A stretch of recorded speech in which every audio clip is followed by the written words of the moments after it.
मराठा आरक्षणाबाबत सरकार सकारात्मक आहे असं उपमुख्यमंत्री देवेंद्र फडणवीसांनी म्हटलं। आमचं काम पाहून जरांगेंनी उपोषणाचा निर्णय घेऊ नये।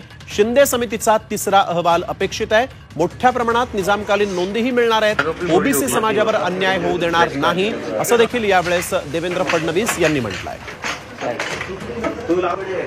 मागासवर्ग आयोगाने अतिशय वेगाने काम चालू केलेलं आहे।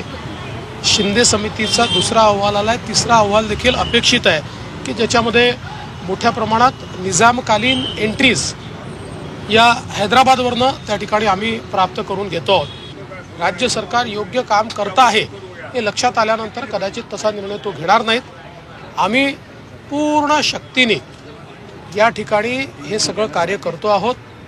कुठेही ओबीसी समाजाला त्रास होणार नाही, ओबीसी समाजावर अन्याय होणार नाही याची संपूर्ण काळजी घेत मराठा समाजाच्या आरक्षणावर अत्यंत सकारात्मक कारवाई ही राज्य सरकारच्या वतीनं चालली।